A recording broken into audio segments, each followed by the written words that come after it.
And we are joined once again by always very special guest, your favorite LSU quarterback, Rogan Davey, has made his way over. Ro, good morning, my friend. Good morning.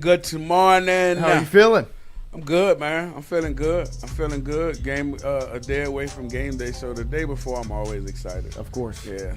How much did you get to watch last weekend's game? Oh yeah. What'd you think? What were your takeaways from South Carolina versus LSU? Same crap. Right. I mean, honestly, just like we talked about last week. Right. You know what I mean, this is who we are. Yeah. You know what I mean? Like, have opportunities down in the red zone to put some more points on the board, come out with nothing. Turn the ball over. You know, defense, of course, they are who they are. Right, elite. You know what I mean? This is who we are. And yeah. when BK said that, we're going to have to find ways and this is how we're going to have to win football games for now until – well, I don't think it's for now. I think this is who we are right now. We've been sitting around waiting for offensive explosion or offensive consistency or a norm of what it's going to be. This is the norm. This is the norm. Unfortunately for now, for what it is right now, this is the norm. Yeah. And hopefully going forward they picks up in some way, but this is who we are, man. We're going to be a tough defense to crack. Offense is going to make just enough plays for us to win football games or for us to lose them going forward. But that's who we are. That's who we are. Did you see the flashes? Because there is some positivity, I guess, around the fan base from last Saturday where you ran for 166 yards. Nuss stretched the field a little bit more, maybe looked a little bit healthier. You saw Trey Dez get in the mix, finally getting used correctly. How much positivity did maybe some of those glimpses or flashes instill in you? Well, I think you see glimpses or have seen glimpses in a little bit in every game. Right. This one probably a little bit more than normal, you know what I mean, I guess, coming out of the off week. So what it does for me is it takes me back to leading up to Clemson, not knowing what you're going to look. Now you're coming out the off week looking like maybe you saw some things that you could implement. So now what is it going to look like this week? You know what I mean? Going on the road to Vanderbilt 2 weeks in a row. So it's similar to like starting a season for me again. You started coming out with a week off, and now this is what we've seen. And Nuss did look healthier. The ball did look like it was coming off with a little bit more pop, a little bit more zing, whatever it may have been. But at the same time, man, I've always said even throughout this whole process with us, it's the decision-making. Decision-making, whether you're healthy or not healthy, I don't care. Your decision-making, though, and that's where he now has to get to. Because his decision-making still is average at best. Well, what do you think what have you seen from him to make you think he can get there? Like, this is who he is. And you even saw Brian Kelly say it where it's like, we're going to have to live with it. Yeah. Because it's his fifth year. You are who you are at some point. I agree. And the reason I say it can get better is because it's not good right now. And we've seen him play better, make better decisions with the football, especially situationally. That's where we're not playing well at all. Now, whether that's coaching, whether it's the game plan or whatever it is, I don't know. Yeah. But we're not playing good situational football when we're in the red zone, when it's third down, or when it's 2nd and 8 or anything like that. I don't see a plan of what we're specifically attacking. You saw Trey Dez get into the mix a lot more, so maybe that's part of the answer for them. But it's the same. It's the same mantra for me right now. That's why and listen, I'm with the fan base to a degree that it has me excited to see them tomorrow. Yeah, to see what that looks like. But I'm with Liz, man. This is who we are right now. Do you think there's Oh, go ahead. Sorry. Do you think it's sustainable? Like, no. If it is if it's a defense first team and they fuck up 2 or 3 times in the red zone and they kind of give up these easy opportunities for points, can they keep winning that way? No, not. I think eventually it catches up with you. Now, and the thing is this also. It catches up with you in the sense of because college football is different now, where you have these teams this year that normally wouldn't be in the mix for a playoff, the Oregons and the Indianas and teams of such. But now you have those teams, and now you got to go through that gauntlet of SEC, and already you know they don't want a lot of SEC teams in this thing. Right. They're going to be weeded out. They want to mix it up, parity. They want everybody involved in it. So it's even more important for them to get on some kind of offensive surge, because I don't think just letting our defense and our special teams win games and just being serviceable enough offensively to get it done in the long run in the SEC. No, I don't. Especially on the road. Like, that's one sentiment that I've kind of been pushing since South Carolina, where you can get away with some of those mistakes offensively when you're at home. Yeah. And you know that your crowd can create mistakes for the other team, and your defense will maybe play up a little bit more when they've got the crowd behind them. And we saw that come to a head the last time they were on the road in Oxford, where the mistakes, you made one mistake and it came back to bite you. Yeah. And when you look forward in this season, especially including tomorrow, you're on the road. You don't have Death Valley behind you. You don't have an environment that you're comfortable with, or some of those mistakes that your crowd can create behind you. On the road, it's even more of a plan and a goal to take care of the football. Well, no doubt, especially when you go down to an environment, and I'm crazy to say this, but like Vanderbilt, Right. You know, they've been surging. It's not, we talked about it last rebuilding. week. Yeah, man, it's not the Vandy of old. I mean, they have a really top-tier quarterback and top-tier guys around him. Yeah. Lions playing good. So, I mean, you know, it's this, when that the same week we come up and say the same thing, it's, you know, if our offense plays just a little consistent, we'll be all right in the football game. We have a lot more confidence. And, you know, that part of it, I think, will get looked at and scrutinized if, like, say LSU continues to win like this, right? Continues to win these games where the defense is dominating. Scoring 20 and winning. You know what I mean? So now you get to the end and you're in whatever alliance with someone else out of the Big Ten or wherever to now get in this playoff system, and you didn't win the SEC championship, right? But you're 10-2, whatever you are. It's going to be pretty hard for you to get in with that offense, and we've seen these people not put teams in because their quarterback got injured or a special guy got injured, and it's not good television. It's not good. That's right. That's right. Why should we put you in when you're about to be out for sure? Well, it's almost you know what like I'm saying? in 2023 where it was like, if they were just close enough, they're going to put Jaden in that offense. That's right. That's right. That's right. It's the flip of that. That's right. That's where right. But you have to be undeniable. It is. But why has it shifted so much to where like defense isn't sexy anymore? Like, you would think that a kind of a throwback kind of a team where I know the offense. Look, I have to watch it too, and we have to watch it more than once. Like, it pains me. It sucks. But the defense is so good that people don't even talk about it. Like, it's just become the standard. Like, this is what it's going to look like. They're giving up 10 points a game. I know. And you're like, oh yeah, that's what I expect. Like, that's unfair to honestly to treat them that way. It's you can say it depends on how you look at it. Yeah, but if you don't have because I could look at it, you look at it and say, hey, hell, we know what we're getting there. Those guys are the standard. You know what I mean? So it's like, yeah, you kind of do take it for granted. That's what's happening. That you have a top-tier defense.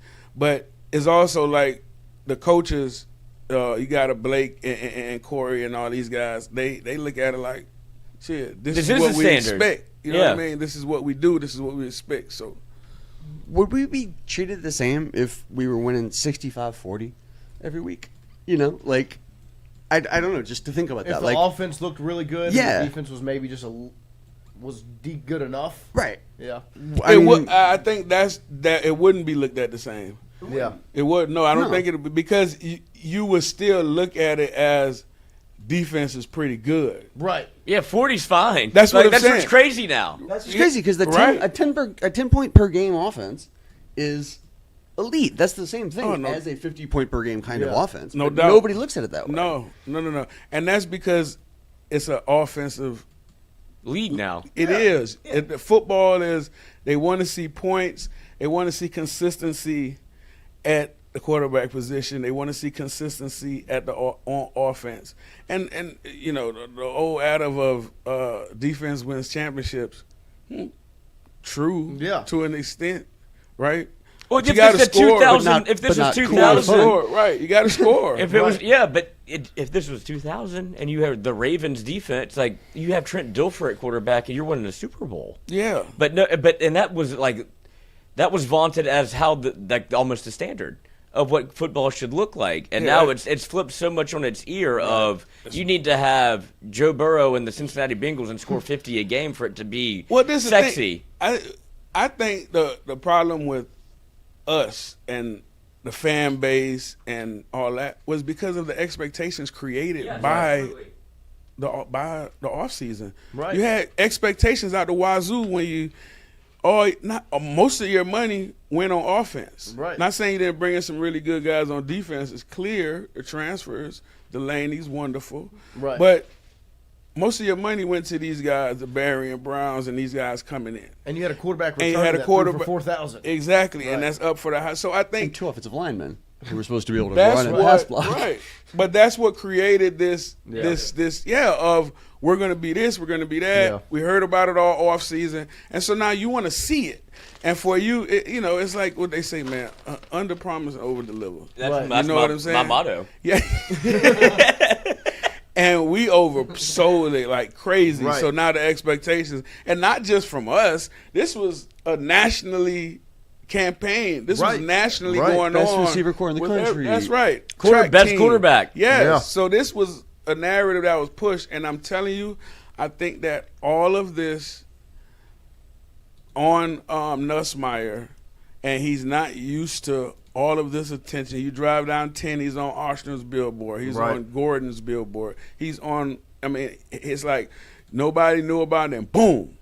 All of this attention, and I think it has affected him somewhat with his play. He said so. Did he? Yeah, he would. I don't know how you're going to receive this. He was met with the media in the team room, and he's in a chair, he's sitting like this, and he said that y'all know what happened throughout this year. When he hasn't talked about the injury, he won't talk about the injury. He's like, but y'all know what you've seen, and he goes, at some points it felt like I was helpless, and Brian Kelly was like, we want him to get his swagger back, and he's like, at some point I felt like throughout this year I've been helpless, and I think it got in my head all of what's happened this year, and I don't know how you come back from that. Well, yeah, I didn't, because you were right. Like, you were the first one I've heard say that. Yeah. Of like all of this is kind of building. Like, this isn't who he is. Yeah. He was a low key, kind of under the radar coach's son. Like, I kind of love it when it goes well, but I never want to be the star of the show. And now he's the star of the show, and it hasn't gone great. And you can see it's kind of like it's breaking him. Yeah, man, it's a lot of Pressure's real. It is real, 100%, and especially here. Yeah. In the SEC here at LSU, the pressure. When you're real. dubbed And the guy, it's not just the coaches that feel it. It's those guys, the Nussmeiers, the Joe Burrow. Those guys felt that. Some handled it a lot different than others, and clearly, this is something to me that has caught him off guard. Didn't realize how much pressure it was going to be. Didn't know that weight was going to be on him the way it is. Expectations. Oh, no doubt. No doubt. Because Burrow didn't have expectations. Right. Surprised everybody. Right. And Nussmeier he came in like we did it. It's partly our fault. 100%. Well, Jaden didn't either. Right, that's what I'm saying. It's the Joe and Jaden effect in a sense where everybody said Joe had the jump, but there were no expectations of that jump. Jaden had the jump, and you saw more flashes in but he even didn't have all the correct. Right, you didn't expect him because to you knew he was coming back. People assumed he was leaving. Because you knew what the defense also was that year with him, that they weren't up to par. So the expectations weren't out the roof for him. But now you come in, and Nussmeier has the guys on offense. Right. The defense is super talented. Yep. Your special teams is good. This is the best best team I've had since I've been here, Brian Kelly. Right. If we don't make it to the playoffs, the season's a bust. All that. And all that's on that kid. Heisman campaign for him to come back to school. Highest paid on the team. So on and so forth. All these things. Got engaged. Got all these things, and it affects you, bro. It really does. And the pressures of not just all that, but now being accountable to your guys. Yeah. You got any kind of qualms about you, you're going to feel like you're letting your guys down. And those guys are a tight new unit. I don't care what's going on. You haven't heard any of the receivers come out saying anything about him. You haven't heard anybody throw any player under the bus. So they're a tight group. And that's what it's going to take going into Vandy in these ways. But they're a tight group. And they're all still pushing and working and trying to figure it out, try to fix it. And I don't think it gets fixed. Because he's not going to be my question. I don't think it gets fixed. I think it get a little better, but I don't think we see nearly what. Now, you might see it for a game, right? It might be an explosion for a game with some consistency, and hopefully that propels us into some kind of consistency. But I don't think just because it's so late in the season, don't get it. Switch could go off, right? You know, could get some guys back healthy. We saw with Trey Dez what they're trying to do there. So maybe we get that going a little bit, but I still don't think you get to where you are. But I still do think you could get to where you could win these games and possibly still sneak in.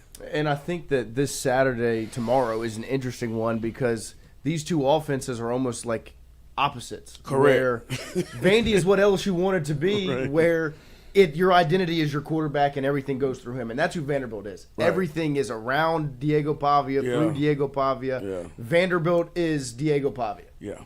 And LSU wanted to be the same way with Nuss, and that hasn't been the case because he hasn't performed up to par. When you watch Vanderbilt play offense, when you watch Diego Pavia play quarterback, as a coach, what do you see with that offense? Man, the first thing I say to myself when I watch them play is, if he had about 3 more inches, everybody in the country, he'd be up the top of everybody's list. If I had a nickel.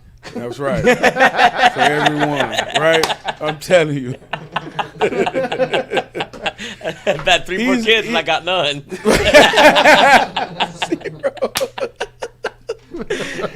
No, but I think, bro, he's gotten better from last year. Yeah. From what I see, his decision making is a lot better this year. Not to say it wasn't good, but he took a lot of gambles, more gambles last year than I've seen him take this year. Yeah. But also, man, it's the same thing we just talked about, his confidence. Mm-hmm. Yeah. His confidence in that offense. His confidence, you can tell he knows that offense like the back of his hand. You can tell that he's involved in what's going on in the offense. Right. What he likes, what he does not like. I bet him and his quarterback coach have a great relationship. And his decisiveness, bruh, is gone. Mm-hmm. And I'm sure they're preaching that this week a lot because of how our defense scrambles and brings overloads aside and puts that pressure on you. So I know, but listen, man, with him, it's organized chaos. I think he's the most dangerous quarterback we've faced thus far, and that's including Lagway. Yeah, I think he's the most dangerous one. One, because he is seasoned. Right. 2, because he's so decisive. When he get ready, when he make a decision, that damn thing gone. Yeah. You know what I mean? And also because of how competitive he is, and he could use them legs. Right. He could use them legs. He could dip underneath people and get quiet. He's like a bad kid. I've never seen this. That's exactly right.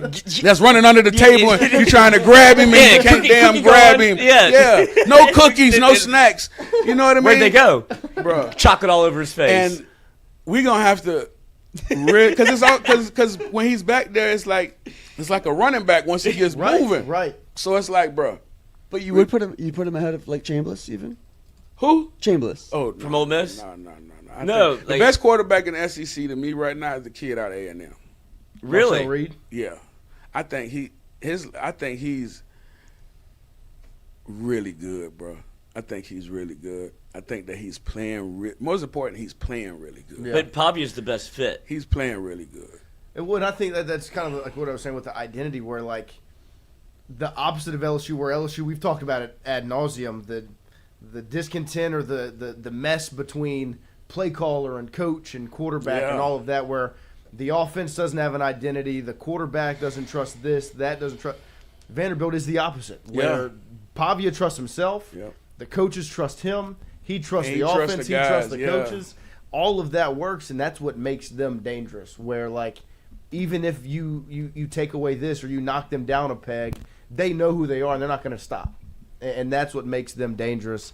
And as LSU has none of that on no, the offensive side at all. No, like they have no clue. No continuity. We've been trying to search for that crap get- all year, Right. man. Since Clemson have Yeah, not. we've been trying to search for Right. it, and that's why I said it's like when you come off of this bye week, it's almost like a new season. Yeah. But it's starting out the same way the old season started out, right? Yeah, you won. You won. You saw some stuff that was positive and good, and now it's like, okay, what are we going to see this week? You know And what I'm that's going to saying? come Like, back healthy again? Yeah, listen. Same questions. Listen. Yeah. If they Nuss ran it though. You saw him. He looked like he looked like he was trying to flee the scene of the crime. man, listen, man. I just, I was so worried. I was so worried. He was the most nervous person in the building. Listen,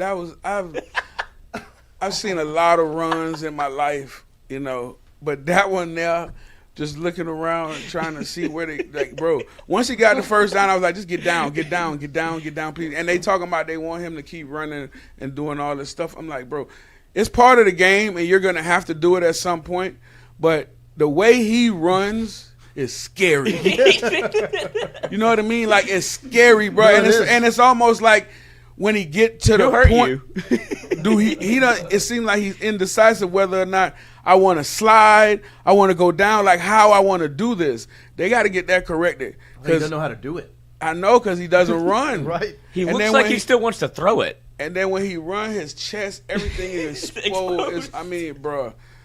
And they're gonna take shots. Yeah. They're gonna take shots. So I'm okay with him doing that because it's part of the game. You're gonna have to do it, but they're gonna have to come up with a plan for him to get down. Yeah. Have you ever seen anything like that? Because when he No. breaks contain and gets out the pocket or wants to throw on the run, he looks like an athlete.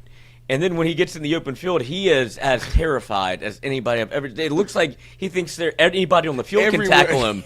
Like somebody's gonna come off the sidelines and hit him. He's looking for anything.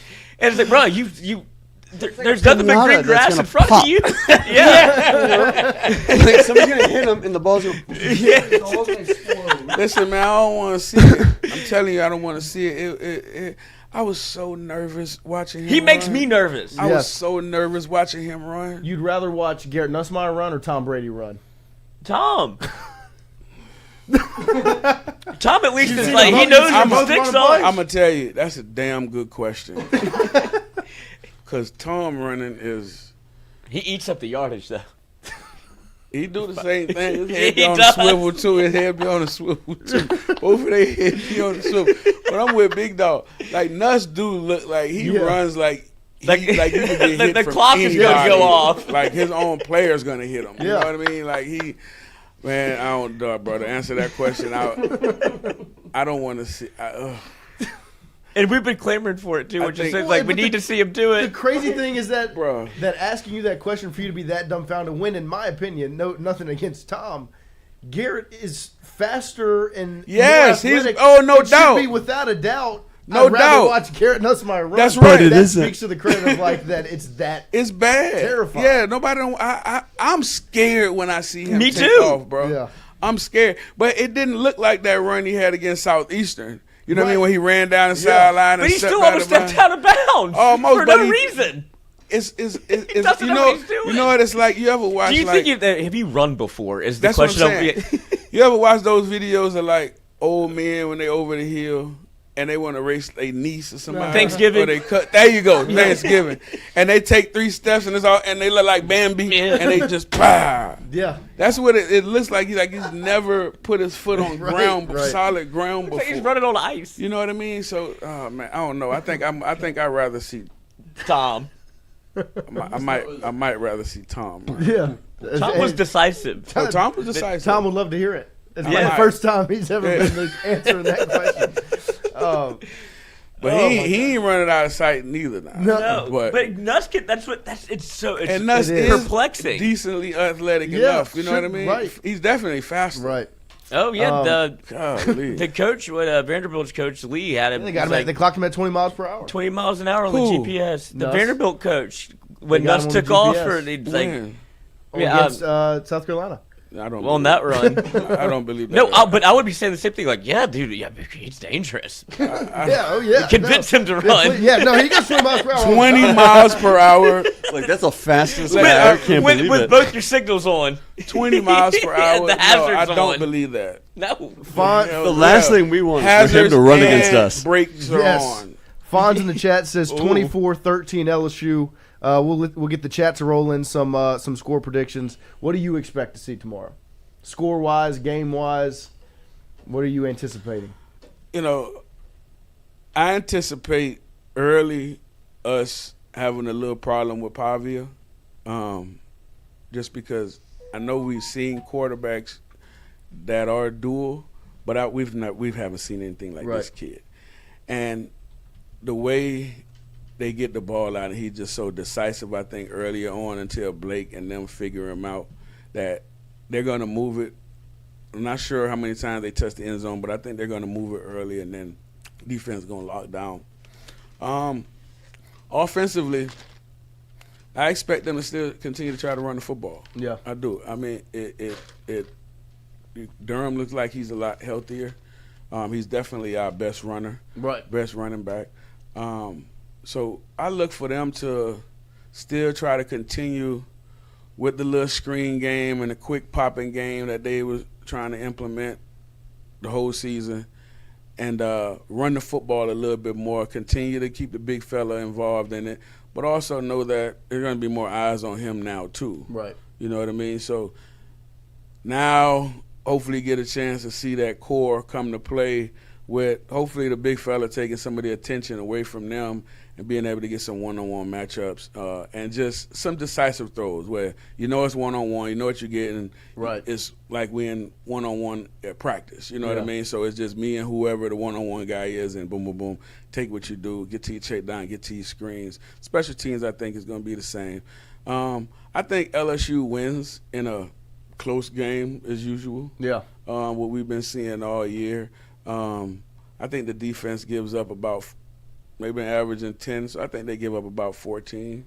I think we do just enough to win 24. 2017? Yeah, something like that, 24-17, 24-21, somewhere around. If it's a shootout, I'd be surprised.